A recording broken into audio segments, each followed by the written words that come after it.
Let your body settle now.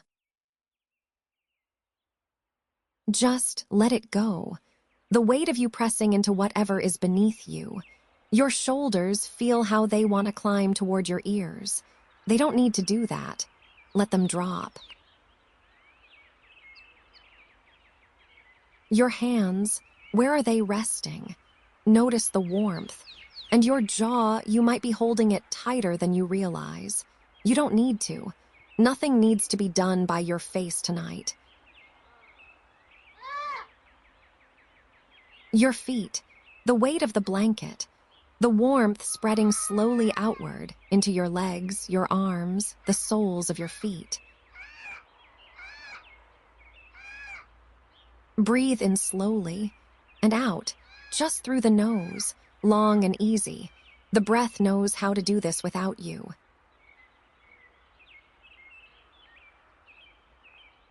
And again, in and out.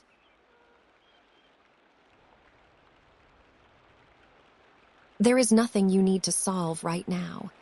Nothing to plan, nothing to remember. It will all be there tomorrow. Tonight there is only this.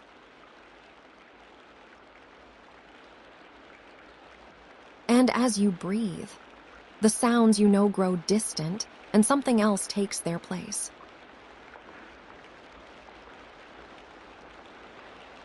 You are in Ctesiphon, near the Great River. The year is 600. The Shahanshah, the King of Kings, rules the Sassanid Empire from the palace on the Tigris, and the roads stretching outward from this city, east and west and north, are carrying the world.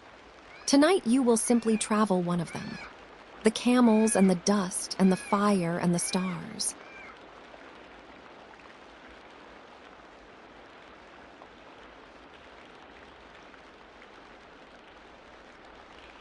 You are lying on a thick wool blanket, a woven saddlecloth beneath you, on the hard-packed floor of a caravanserai.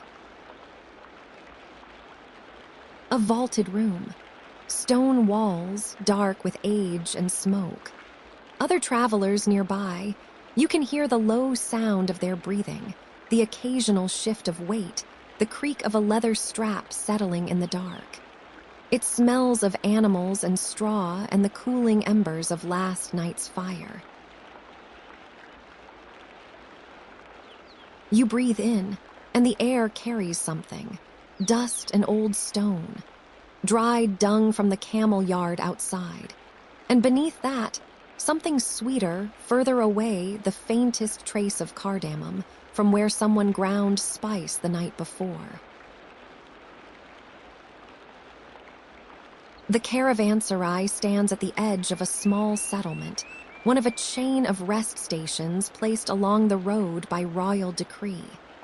The empire maintains them, the roads between them, the garrison posts along the way. You have used them before. You know this rhythm. Your body is heavy in the way that only several days of walking makes it heavy. A pleasant heaviness. Earned. The blanket is warm and rough and familiar. You have carried it since Ctesiphon.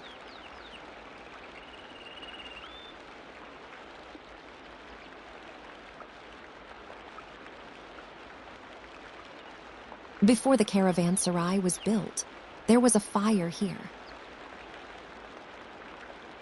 The small fire temple stands at the edge of the yard, a square stone building, its single tower visible against the dark sky.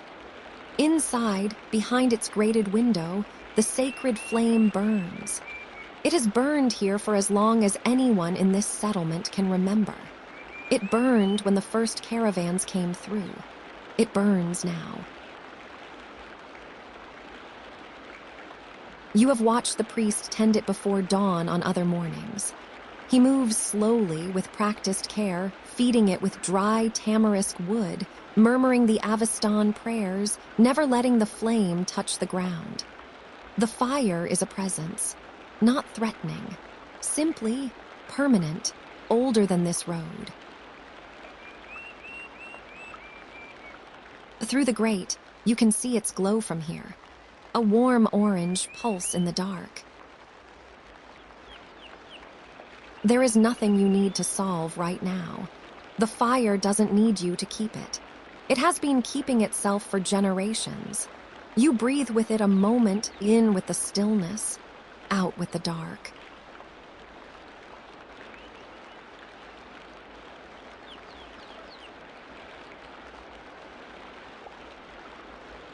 By the time the sky begins to lighten, the yard is already moving. You rise and step outside. The cold hits your face, a sharp, dry cold that belongs to these high plains before the sun arrives. Your breath makes a small cloud. You pull your wool mantle closer. The camels are Bactrian, two-humped, heavy-coated, impossible to rush. The handlers have been up longer than you.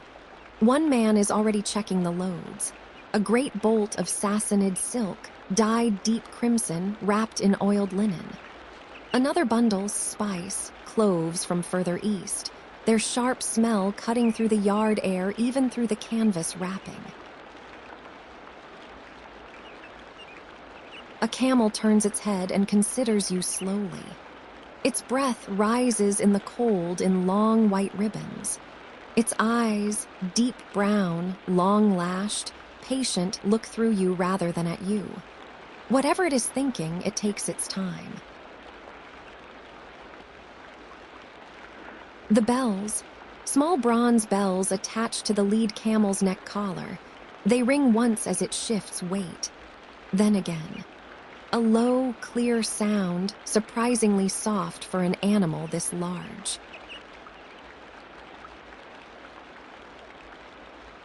You stay still and let the sound move through you. The bell, the cold, the fire behind the grate, the breath of the camels rising and spreading and disappearing.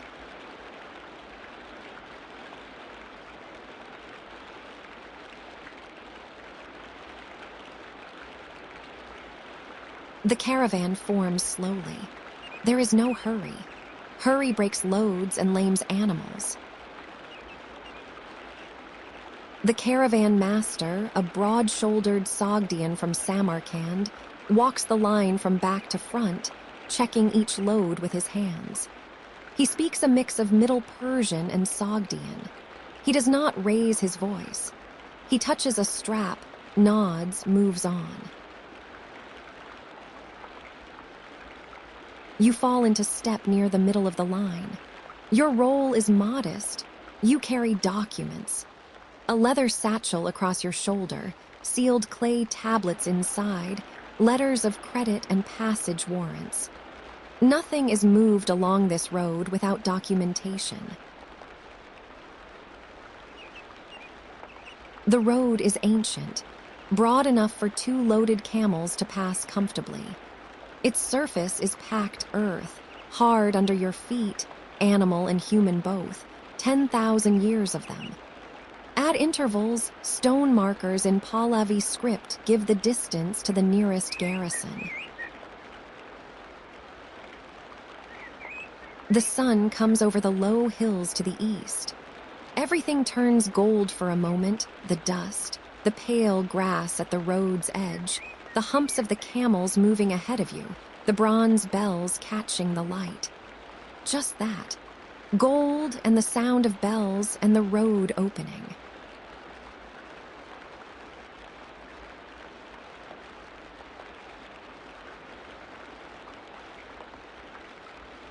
By midday, the land has flattened. You are on the high plateau now. The mountains that rose to the north this morning have fallen back into haze. The road stretches forward and backward as far as you can see, a pale line across pale earth. There is nothing you need to solve right now. Nothing to plan, nothing to track. The caravan knows where it is going. You simply walk.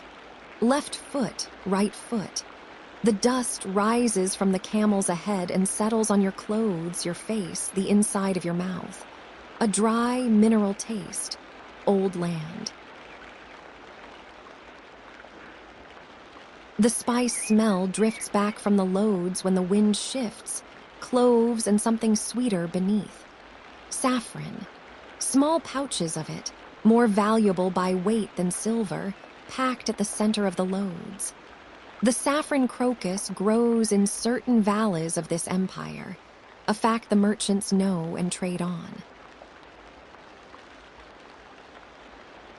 Somewhere ahead, a handler begins to sing. Low, rhythmic, a working song, the kind that matches the pace of walking. The camels do not react. They have heard every song there is. You breathe the dust in and out.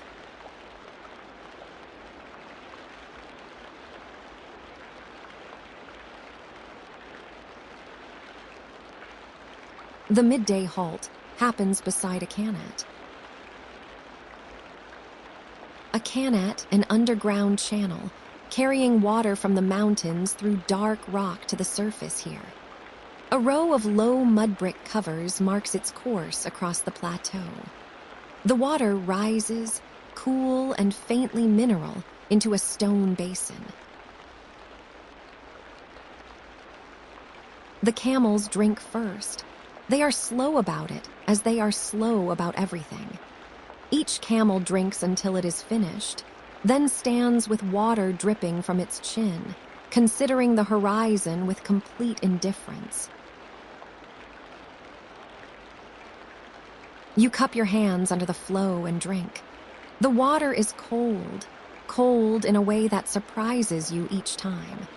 It tastes of stone and distance. The caravan master distributes food.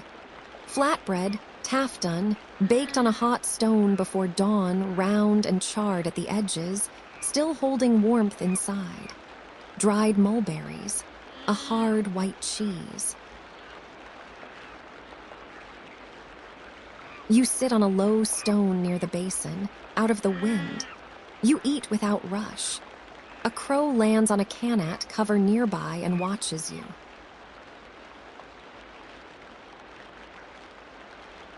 The water in the basin moves with a small, constant sound. The sound of the mountain, arriving slowly through the dark earth, finding the light.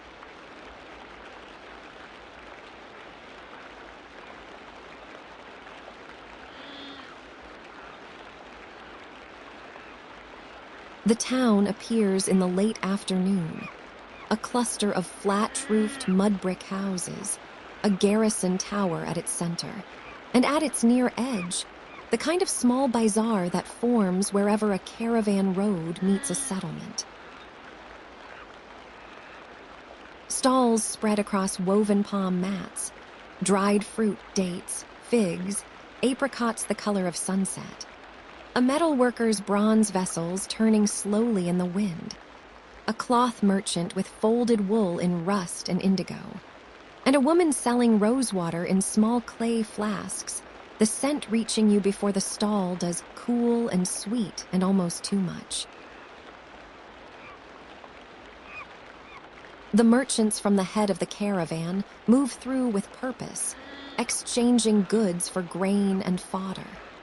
The caravan master moves alongside them, noting everything. You stop at the rosewater stall. The woman lifts the stopper from a flask and holds it toward you, an invitation. You breathe it in. Rose and something green underneath, faintly herbal. From the damask rose, dried and distilled, a process older than the road. A child runs past, chasing something invisible.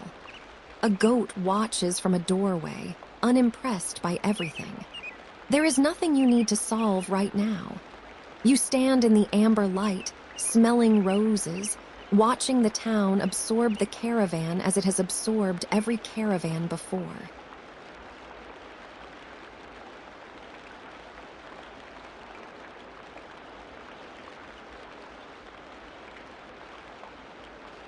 The second caravanserai, is larger than last night's.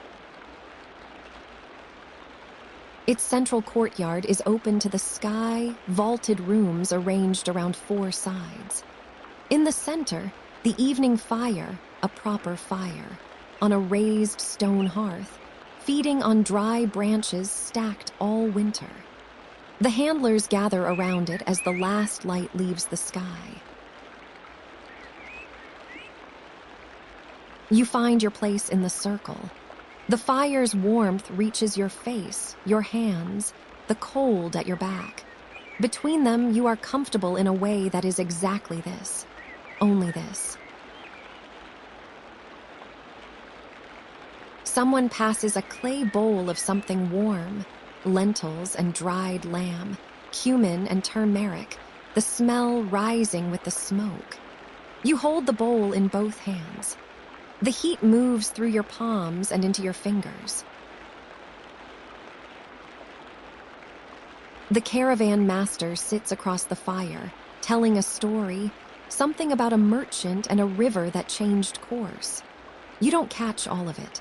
The fire speaks louder than he does. But the handlers are listening, and sometimes one of them laughs, low and warm, and the sound mixes with the crackling.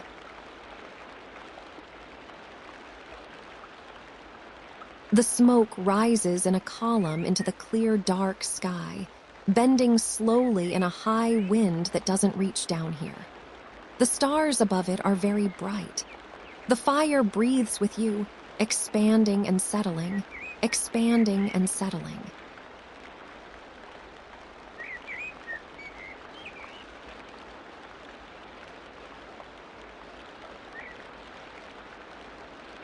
The fire is low now. The handlers have gone to their sleeping places. The courtyard is quiet.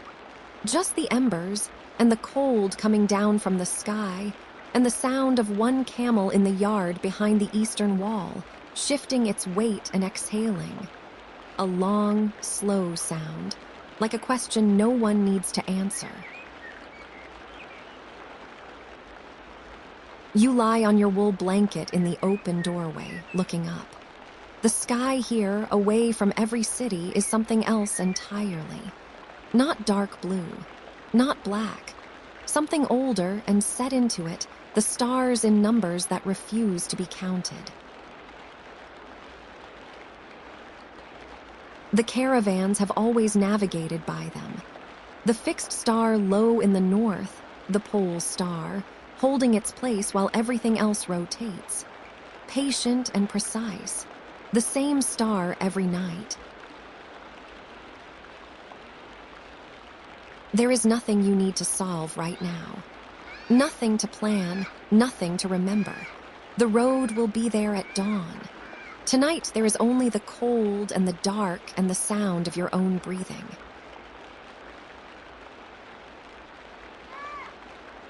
The embers in the courtyard darken.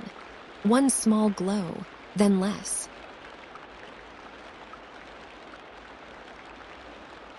And from the fire temple, the sacred flame, burning as it always has. The priest asleep, the flame awake.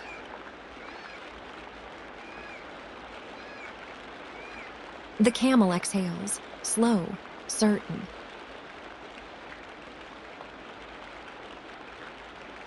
The saffron safe in the bundled loads. The silk folded. The sealed letters in your satchel. Tomorrow they will continue east, just not tonight.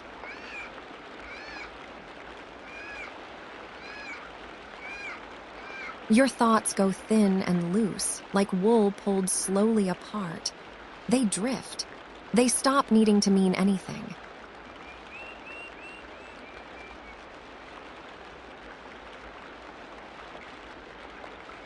The stars turn, very slowly, the way they always have.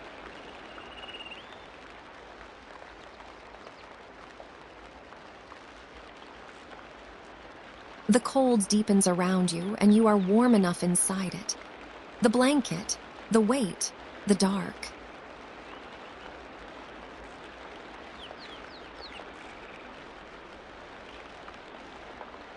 The bell on the lead camel. One sound. Silence.